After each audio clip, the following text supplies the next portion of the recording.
সবচেয়ে কে জ্ঞানী মানুষ? আসলে উম্মতের কাছে পয়গম্বর বেশি জ্ঞানী না কম? কথা বলতেন।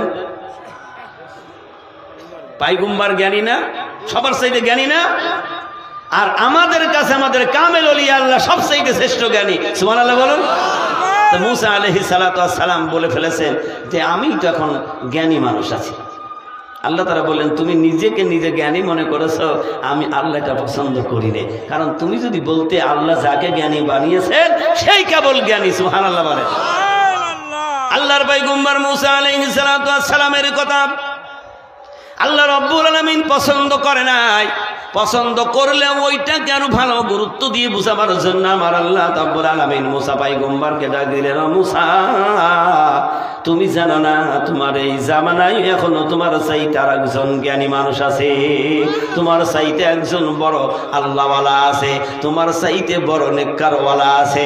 ও মুসা তোমার যদি জ্ঞান আহরণ করতে হয়, তোমাকে জ্ঞান শিখতে হবে, তোমার তার কাছ থেকে কিছু ইলম জানতে হবে। ও মুসা যাও তুমি তার কাছে চলে যাও। পয়গম্বরেরা তারা আল্লাহ যা বুঝাতেন তাই তারা বুঝে নিত, তারা কখনো নিজের মত খাটাতো না। সুবহানাল্লাহ বলেন। আল্লাহর ওলিরাও তদরূপ নিজে কোনো মত খাটাই না, আল্লাহ তাআলার পক্ষ থেকে যা হয় সেইটাই কিন্তু পছন্দ করে, সেইটাই মানব জাতির কাছে ব্যক্ত করে। আজ পর্যন্ত কেউ বলতে পেরেছেন যে সুফি মুফতি আজম গাজী রহমাতুল্লাহ আলাইহি থেকে এ পর্যন্ত কোনো খলিফা নিজস্ব কোনো কথা ব্যক্ত করেছে নাকি?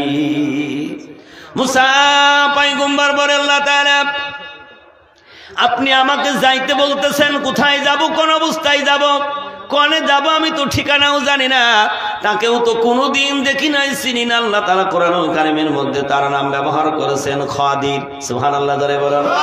ওই ব্যক্তির নাম কোরআনের মধ্যে আছে খাদির নামে।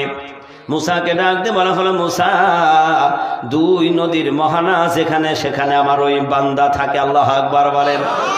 আল্লাহ তাআলা নদীর পানিগুলি কত সুন্দর করে ভাগ করে রেখেছেন। আল্লাহ কোরআনের মধ্যে বলছেন মানাজাল বাহরাইনি ইয়ালতাকিয়ান বাইনাহুমা বারযাকুল লা ইয়াবগিয়ান। সুবহানাল্লাহ বলেন। আল্লাহ নোনা পানি মিঠা পানি দরিয়ার মধ্যে এক দরিয়ায় রেখে দিয়েছেন। মিঠা পানি নোনা পানির মধ্যে যায় না, ওই নোনা পানি মিঠা পানির মধ্যে যায় না। আল্লাহু আকবার বলেন। আল্লাহ বলেন আমি নোনা পানিও দিয়েছি, মিঠা পানি দিয়েছি। মারাজাল বাহরাইনি ইয়ালতাকিয়ান বাইনাহুমা বারযাকুল লা ইয়াবগিয়ান। দুই নদীর মোহনায় সেখানে আমার ওই বন্ধু থাকে। ও মুসা তুমি যাও তার কাছ থেকে কিছু জ্ঞান আহরণ করে আসো। কেন ঘটনাটা বলছি ওজিপার হাকিকত বুঝাবার জন্য তুলে ধরলাম। মুসা বলে আল্লাহ কিভাবে যাব, চিনবো তার উপায় কি? আল্লাহ তাআলার পক্ষ থেকে আওয়াজ এসে গেল, মুসা বাজার থেকে একটা শোল মাছ ক্রয় করে নাও। শোল মাছ চেনেন তো? লম্বা লম্বা মাছ হয়, শোল মাছ ক্রয় করো।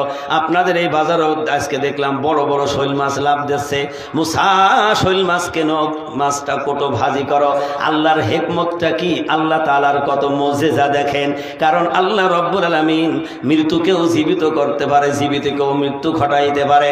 আল্লাহ কোরআনুল কারীমের মধ্যে বলেন কুলিল্লাহুম্মা মালিকাল মুলকি তুতিল মুলকা মান তাশাউ ওয়া তানজিউল মুলকা মিম্মান তাশাউ ওয়া তুইজ্জু মান তাশাউ ওয়া তুযিল্লু মান তাশাউ বিয়াদিকাল খায়র। সুবহানাল্লাহ জোরে বলেন। আল্লাহ বলছে আমি মৃত্যুকে জীবিত বানাই, আবার জীবিতকে মৃত্যু ঘটাই। আমি সম্মানওয়ালাকে বেসম্মানী করে দেই, এবং যার ইজ্জত নেই আমি আল্লাহ তাআলা তার ইজ্জত দান করে দেই। আমি ফকিররে বাদশা বানাই, আবার বাদশাকে আমি আল্লাহ রাব্বুল আলামিন ফকির বানাই।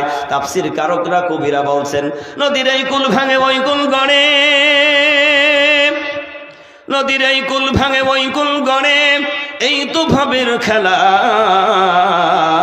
সকাল বেলার ধনী রে তুই ফকির সন্ধ্যা বেলা, সকাল বেলার ধনী রে তুই ফকির সন্ধ্যা বেলা। আছে না নাই? কিছু যুগে অনেক ধনী মানুষ ছিল, সন্তানের এখন লেবারগিরি কাজ করে, পাওয়া যায় কি যায় না। আবার যারা ভাত পায় নাই, পরের চাকরানি করেছে, তারা এখন দোতলায় বসত করে। আল্লাহু আকবার বলেন।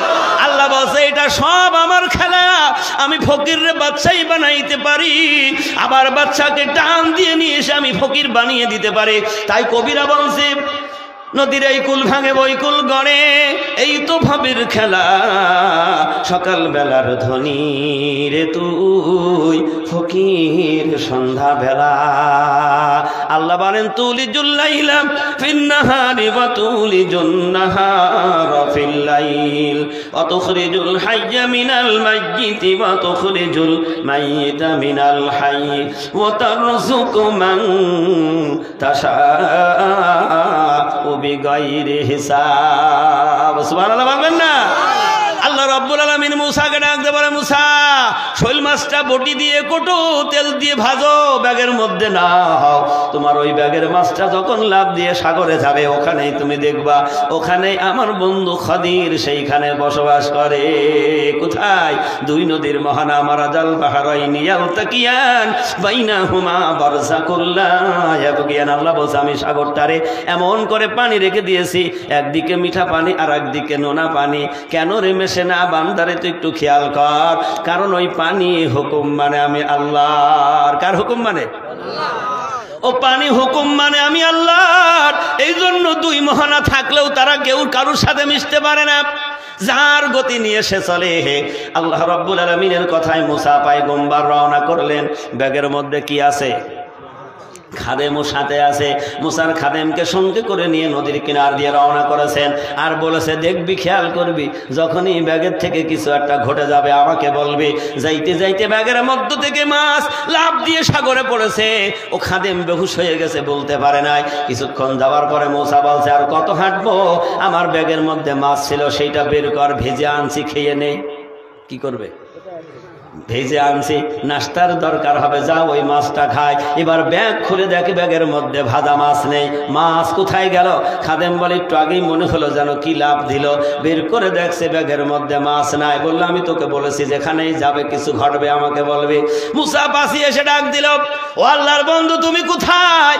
আমি তোমার কাছে কিছু এলেম জানার জন্য এসেছি। আল্লাহু আকবার বলেন। ও আমার আব্বারা ভাইরা, আল্লাহ রাব্বুল আলামিন তার পয়গম্বরের প্রতি ওহী নাজিল করে, তারপরও একজন আল্লাহওয়ালা বুজুর্গ কামেল ওলি আল্লাহর কাছে পাঠিয়ে দিল। যা রে যা, কিছু দিন বুঝবি, দিন শিখবি, কিছু এলেম জানবি, একটা জ্ঞান তার কাছ থেকে তুই জানতে পারবি, তার কাছে যা। এই জন্য জালালউদ্দিন রুমি রহমাতুল্লাহ আলাইহি সুন্দর করে মানুষদেরকে বোঝালেন, সোহবতে সালে তুরা সালে কুনাত, সোহবতে তলে তুরা তলে কুনাত। এই কথার ব্যাখ্যা হলো সৎসঙ্গে স্বর্গবাস, আর অসৎসঙ্গে হয় সর্বনাশ। শুধু তাই নয়, একটা মানুষ ভালো মানুষের কাছে গেলে ভালো মানুষ হয়, একটা জ্ঞানী মানুষের কাছে গেলে সে জ্ঞান শিখতে পায়। কারণ পৃথিবীতে যত হাফেজ হয়েছে আর একজন হাফেজের কাছে গিয়েছে, সুবহানাল্লাহ বলেন। যত বড় ডাক্তার বলেন, আর একজন ডাক্তারের কাছে গিয়ে তার ডাক্তারি শিখতে হয়েছে। একটা গাড়িতে বাস চালায়, এক হাত দিয়ে স্টার্টার ঘোরায়, কিন্তু একদিনে ঘোরাইতে পারে না। ওই ঘোরানো শিখতে হলে একদিন তার ওই বাসের পানি মারা লেগেছে, ধোয়া লেগেছে, ঠিক না বে ঠিক? ও গাড়ি ধুয়েছে, তারপর আস্তে আস্তে করে হেলফারি করেছে, তারপরে কন্ট্রাক্টরের দায়িত্ব পালন করেছে, তারপরে বলছে যা একটু তেল নিয়ে আয়, স্টার্টে বসেছে। এরকমের করতে করতে যখন ও ড্রাইভার হয়ে যায়, দেখবেন এক হাতে সিগারেট টানে আর এক হাত দিয়ে এত বড় একটা বাস নিয়ে যায়। কথা বলেন নাকি? কারণ প্র্যাকটিক্যাল না করে কেউ ড্রাইভার হতে পারে না। আর ওই বাড়ির মালিক যদি মনে করে আমি 10 লক্ষ টাকার গাড়ি কিনেছি, আমার গাড়ি ওই বস্তির ছেলে ড্রাইভার দিয়ে চালাবো, না হবে না, আমি নিজেই চালাবো। কিন্তু তো প্র্যাকটিক্যাল নাই। ও যদি স্টার্টার ধরে বসে আর চাবি যদি মারে, লিহাজাল গর্তের মধ্যে যাওয়া ছাড়ার উপায় থাকবে না, ঠিক না বে ঠিক? এই জন্য ড্রাইভারের পেছনে যাইতে হবে। প্রকৃত ড্রাইভারের গাড়িতে চললে অ্যাক্সিডেন্টের ভয় নাই, সুবহানাল্লাহ বলেন। ড্রাইভার সিনে গাড়িতে উঠো, নইলে গর্তে পুড়ে মরবা। এই জন্য ড্রাইভারের কাছে গেলে মানুষ ড্রাইভার হয়, আল্লাহর ওলির কাছে গেলে মানুষ আল্লাহর ওলি হয়, সুবহানাল্লাহ বলে। বর্তমান গদ্দিনেশন হুজুর কিবলা দামাত বারাকাতুহু ওলি আল্লাহর সোহবতটা এমন ভাবে মেনে নিলেন, এমন ভাবে ধারণ করে দিলেন, এই যে তার ভালোবাসার কারণে আমার মালিক আল্লাহ তাআলা আরিফ বিল্লাহর বাদশা বানিয়ে দিলেন। আল্লাহু আকবার বলেন। মুসা আলাইহিস সালাতু ওয়াস সালাম শরবন্ন হয়ে গেল, দেখছে সাগরের মধ্য থেকে উঠে হেঁটে চলে আসছে। আল্লাহু আকবার বলবেন না? পানির উপর দিয়ে হেঁটে চলে আসছে। মুসা পয়গম্বর চিন্তা করলো, সর্বনাশ, আমি আল্লাহর পয়গম্বর হয়েও তো আমি এরকমের হাঁটতে পারবো না, পানির উপর দিয়ে যাইতে পারবো না, কারণ আমি যদি হাঁটি তো ডুবে যাব। কিন্তু আল্লাহর বন্ধু হেঁটে চলে আসলেন। এবার উঠে দেখলেন তার গোটা শরীরটা শুকনা রয়েছে, এক পরিমাণ একটা জাররা পরিমাণ পশম পানিতে ভেজে না। এবার বললেন, আমি হইলাম মুসা। বললেন, হ্যাঁ তুমি মুসা, তুমি আল্লাহর পয়গম্বর। বলে, কি জন্য আসছো বলো। খিদর আলাইহিস সালাম যখন বললেন, তুমি কি জন্য আসছো? বললেন, আল্লাহ তাআলা আমাকে হুকুম করেছেন, আমি আপনার কাছে কিছু জ্ঞান শেখার জন্য এসেছি, কিছু ইলম জানার জন্য আসছি। খিদর আলাইহিস সালাম বললেন, ও মুসা, তোমার সবচেয়ে বড় মেজাজ, তোমার মধ্যে রাগ আছে, তোমার মধ্যে রাগ আছে। ও মুসা, আমার সাথে থাকতে হলে রাগটাকে আগে মিটিয়ে দিতে হবে, আমার কাছে থাকতে হলে আগে ধৈর্য ধারণ করতে হবে। আল্লাহু আকবার বলেন। রাগ আর ধৈর্য তার মধ্যে নাই, সে কখনো ইলম অর্জন করতে পারে না, সে কখনো ওই ভালোবাসা নিতে পারে না। মওজুদ আকুদ্দিন হোসেন হুজুর কিবলা মাস্টার সাহেব দামাত বারকাতুহুমকে একদিন হুকুম করলেন, শাবল সিংহপুরী রহমাতুল্লাহ আলাইহি, ও মাস্টার সাহেব, আজকে ঈশার নামাজের পরে একটু বসবা, কিছু লিখতে হবে। আল্লাহু আকবার বলেন। কারণ গদ্দিন হোসেন হুজুর কিবলা শাবল সিংহপুরী রহমাতুল্লাহ আলাইহির বাণীগুলি সব তিনি নিজে হাতে লিখতেন। কত বড় ভালোবাসা, ধৈর্য, অন্তর থেকে রাগগুলি ধুয়ে মুছে দিয়েছে।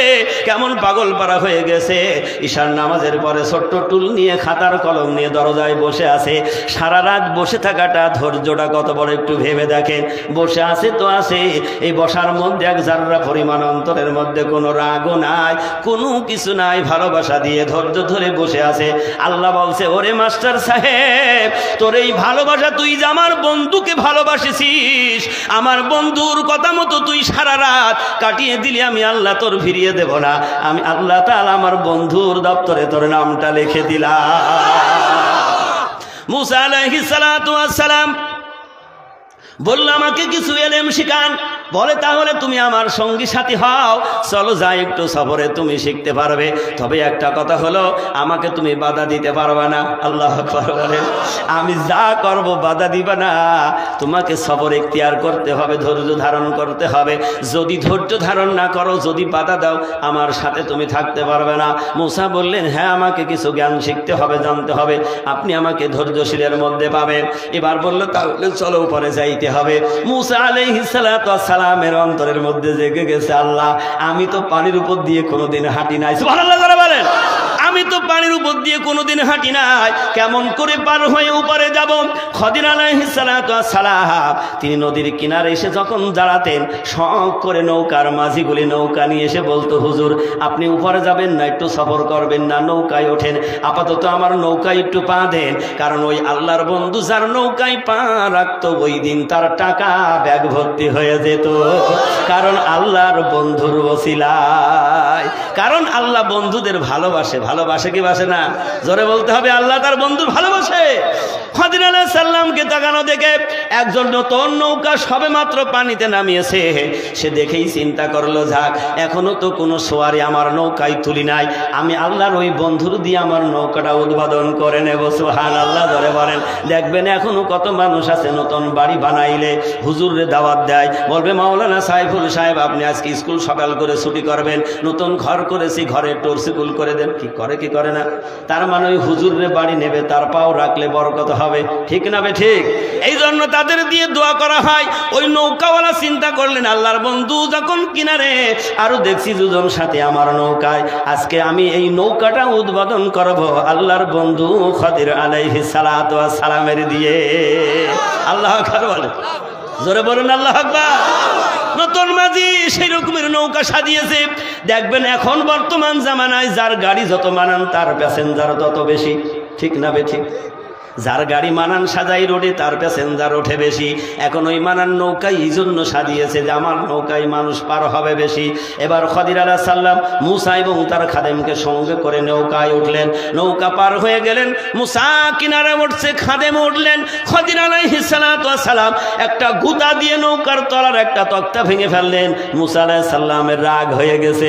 আল্লাহর পয়গম্বর মুসার এত রাগ ছিল, যখন তার রাগ হয়েছে তো মাথার চুলগুলি তাল গাছের মতো খাড়া হয়ে টুপি ভেদ করে বাইরে থেকে দেখা যেত।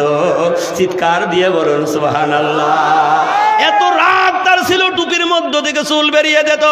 মুসা আলাইহিস সালাম তাকিয়ে দেখলে কি সর্বনাশ, এত সুন্দর নৌকা, নতুন মাঝি নৌকা নিয়ে পার করে দিল, টাকাও চাইল না, কোনো কথা বলল না, আর তার তলাটা ভেঙে দিল। ব্যাপারটা কি দেখলেন? তলা ভেঙে দিয়ে আবার তক্তা জোড়া দিয়ে ওখানে লাগাই দিলেন। ওটার সাথে সাথে মুসা বললেন, হুজুর আপনি কি অপরাধ করলেন, অন্যায় করলেন, বেচারার নৌকাটা ভাঙলেন কেন? খদির আলাইহিস সালাম বললেন, তুমি বুঝতে পারবা না, আমি তোমাকে বলেছি যা করবা বাধা দিবা না, আমি যা ইচ্ছা তাই করবো, বাধা দিবা না, ধৈর্য ধরে থাকতে হবে, যদি না পারো চলে যাও। সুবহানাল্লাহ বলেন। মুসা চিন্তা করলো, আল্লাহর হুকুমে কিছু জ্ঞান আহরণ করার জন্য আমি এসেছি, এখন আমি যদি চলে যাই তাহলে পরবর্তীতে কিছু জানতে পারবো না। বলল, হুজুর আপনি আমাকে মাফ করে দেন, কারণ আমি আপনার সামনে আর কোনো বাধা দেব না। এবার চলে গেলেন, ব্যাখ্যা তো শুনতে পারলেন না। চলে গেলেন, কিছুক্ষণ যাওয়ার পরে দেখছে রাস্তার কিনারে ছোট্ট ছোট্ট অনেকগুলি বাচ্চা, তারা দৌড়দৌড়ি খেলা করছে। ওর মধ্যে একটা সুন্দর চেহারার বাচ্চা ধরে নিয়ে এসে খদির আলাইহিস সালাম একটা থাপড় লাগালেন, আর দুনিয়া থেকে বিদায় হয়ে গেলেন। মুসার সহ্য হয় না, রাগ বেড়ে গেছে, টুপি ফেলে চুল খাড়া। কি সর্বনাশ, নাবালক শিশু খেলা করছে আর আপনি এই শিশুটাকে মারলেন, কারণটা কি? রাগ হয়ে গেছে।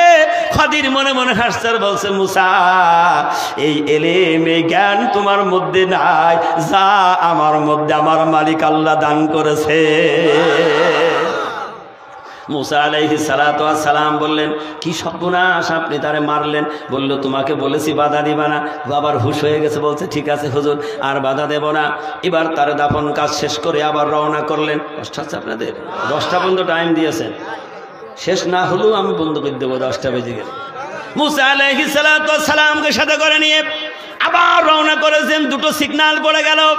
3 নম্বরে সিগন্যাল পড়লে উনি আর রাখবে না, 2 সিগন্যাল পড়ে গেছে। এবার চলতেছে, রওনা হয়েছে। পথের মধ্যে যাইতে যাইতে দেখছে একটা বাড়ির পাঁচিল ভেঙে পড়ে আছে। এবার খদির আলাইহিস সালাম বললেন, মুসা পাঁচিলটা ধরো, তুলে খাড়া করতে হবে। মুসা মনে মনে চিন্তা করছে, কি সর্বনাশ, কার পেছনে আসলাম, এ তো কঠিন কাজ, তো আর সহ্য হয় না, কারণ দুপুর হয়ে গেছে, সূর্যের তাপে গা ঘেমে যাচ্ছে, সকাল থেকে নাস্তা পর্যন্ত খাওয়া হয় নাই। ক্ষুধার্ত অবস্থায় মুসা আলাইহিস সালাম আর তার খাদেম, কারণ মনে করেছিল আল্লাহ শৈল মাছ ভেজে নিয়ে যেতে বলেছে, হয়তো নাস্তা খাবো, কিন্তু শৈল মাছ জেতা হয়ে লাফ দিয়ে সাগরে আবার পানিতে চলে গেছে। আল্লাহু আকবার বলুন। এবার মুসা আলাইহিস সালাম নিজে ধরলেন, কারণ হুকুম মানতে হবে, কিছু জানতে হবে, এলেম বুঝতে হবে। পাঁচিলটা খাড়া করার পর জিজ্ঞাসা করলো, তাহলে এই পাঁচিলটাতে তুললাম, টাকাও নিলাম না, কোনো কিছু হলো না, ও আল্লাহর বন্ধু, এর বিনিময় কি বাড়ির মালিকও আমাদের একটু খাবারও দিতে পারে না? কারণ দুপুরবেলা ক্ষুধার্ত অবস্থায় এত কষ্ট করে তোলা হলো। বলল, না, বাড়ির মালিকরা তারা নাবালক, এখনো তারা শিশু আছে, কারণ এই বাড়ির মালিক হইল 2 জন এতিম। চিৎকার দিয়ে বলুন সুবহানাল্লাহ। এবার জিজ্ঞাসা করলো খদির আলাইহিস সালাম। এবার খদির যখন বাধা দিয়েছে, খদিরকে বলছে, তোমার 3 নম্বরে সিগন্যাল হয়ে গেছে, আমার সাথে আর তুমি থাকতে পারবা না, তুমি বারবার ধৈর্য হারাবা, আমি তোমার আর রাখবো না, তুমি ফিরে চলে যাও। মুসা আলাইহিস সালাম তার আগে ওয়াদা করেছে, 2 সিগন্যালের পরে ওয়াদা করেছে, এবার আমি যদি ধৈর্য হারা হই, আমি নিজেই আপনার কাছ থেকে চলে যাব। এবার মুসা তো আল্লাহর পয়গম্বরের জবান থেকে কখনো মিথ্যা কথা হয় না, সুবহানাল্লাহ জোরে বলেন। তারা যা বলে সব সত্য বলে, তাদের কথার কোনো নড়চড় হয় না। আল্লাহু আকবার বলেন। এখনো যারা আল্লাহর বন্ধু, যারা আল্লাহর ওলি, যারা আল্লাহর ফকির নাই ভেজো বিছানা, তাদের কথার মধ্যেও কোনো মিথ্যা কথা প্রয়োগ হয় না। চিৎকার দিয়ে বলুন সুবহানাল্লাহ। তাদের কথা নড়চড় হয় না, কারণ তারা যা বলে একমাত্র আল্লাহর ইশারায় বলে। মুসা আলাইহিস সালাম বলেন, হুজুর ঠিক আছে, আমি চলে যাব, আর আপনার কোনো বাধা দেব না, কিন্তু 3টা কাজ আপনি করেছেন, এর ব্যাখ্যা আমাকে বলে দিতে হবে, ব্যাখ্যা না বলা পর্যন্ত আমি যাব না। বলল, ও মুসা, তুমি সত্যি করে তুমি কি ব্যাখ্যা জানতে চাও নাকি? বলল, হ্যাঁ, ব্যাখ্যা বলে দাও। বলে, এই যে আমি পাঁচিল খাড়া করলাম, এই পাঁচিল হলো 2 জন এতিমের, এই এতিমের সম্পদ পাঁচিলের নিচেই রেখে দিয়েছে, আমি দেখে বুঝতে পারলাম এই পাঁচিল পড়ে গেছে, মাটিগুলি বৃষ্টির পানিতে ধুয়ে যাবে, আর ওই সম্পদ আগলা হয়ে যাবে। দুনিয়ার লোভী মানুষ মানুষ দেখে ওই সম্পদ নিয়ে যাবে, এই জন্য পাঁচিলটা ধরে আবার ওর পরে খাড়া করে দিলাম, যাতে করে এতিমের সম্পদ নষ্ট না হয়। আল্লাহর পয়গম্বর মুসা এবার হাসি মুখী জবান দিয়ে বলেন, আল্লাহর বন্ধু ভালোই হলো। চিৎকার দিয়ে বলুন সুবহানাল্লাহ। আবার বলে, ওই যে শিশু সন্তানটাকে হত্যা করা হলো তার কারণটা কি? আল্লাহর বন্ধু খাদির বলেন, ও মুসা, তুমি দেখে বুঝতে পারো নাই, জানতে পারো নাই, আমি লক্ষ্য করে দেখলাম ওই যে কয়েকজন ছোট্ট শিশু খেলা করছে, ওর মধ্যে আমি যখন তাকালাম তখন দেখলাম এই ছেলেটার মধ্যে দুনিয়ার সবচাইতে শয়তানি চক্রান্ত আছে। এই সন্তান বড় হবে, তার আচার আচরণ বড় খারাপ হবে, কারণ তার মা বাবা হইল সবচাইতে মোমেন, মোমেনাত, নেককার। আর ওই সন্তানের কারণে মা বাবা তারা জাহান্নামে হয়ে যাবে, দুনিয়ার মধ্যে অপমানিত হবে, সমাজে মানুষের কাছে তারা ছোট হবে, অপমান হবে। তাই আমি তাদের ওই মা বাবাকে জান্নাতি রাখার জন্যই আমি তাদের দুনিয়া থেকে বিদায় করে দিলাম। চিৎকার দিয়ে বলুন সুবহানাল্লাহ। মুসা বলেন, আল্লাহর বন্ধু এটা ভালোই হয়েছে। 3 নম্বরে নৌকার তলা ভেঙেছে। মুসা বলেন, নতুন নৌকা, কেন নৌকার তলা ভেঙে দিলেন, আবার কেন জোড়া দিয়ে দিলেন, ওটার ব্যাখ্যা তো আমাকে বলা হয় নাই। খাদির আলাইহিস সালাতু ওয়াস সালাম বলে, তুমি জানো না, আমি জানি এদেশের বাদশা বড় জালেম, আর ওই বাদশা মাঝে মধ্যে প্রায় নৌকা সফরে নদীতে আসে। আমি দেখলাম এই নৌকাটা এত সুন্দর করে সাজিয়েছে, ওই বাদশা যদি একবার নজর দিয়েই নৌকা দেখে, শুধু নৌকায় সফরই করবে না, ওর থেকে নৌকাটা সে ছিনিয়ে নিয়ে রেখে দেবে। এই জন্য আমি নৌকার তলা ভেঙে দিয়ে জোড়া দিলাম। ওই জোড়া দিয়া ভাঙা নৌকা কেউ নেবে না, ওর রুজি রুটি কামাই করার কোনো অসুবিধা হবে না। মুসা ডাক দিয়ে বলেন, ও আল্লাহর বন্ধু, কাজটা খুব ভালো হয়েছে। সুবহানাল্লাহ ধরে বলেন, আল্লাহকে যারা বেশিছে ভালো, দুঃখ কি আর তাদের থাকতে পারে, হতাশা কি আর তাদের থাকতে পারে। যারা লয়েছে মুখে আল কোরআনের বাণী, যারা লয়েছে মুখে আল কোরআনের বাণী, হতাশা কি আর তাদের থাকতে পারে, দুঃখ কি আর তাদের থাকতে পারে। সামনে বাড়ালো পাজারাজ, নতুন পৃথিবী গড়িতে,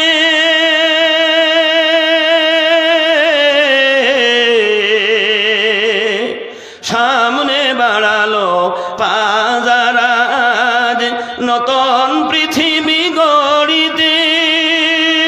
জানা তো ছিল তাদের সকলের কত যে হবে লড়তে, জীবন বাজিয়ে রেখেছিল তারা মরণ দিয়ে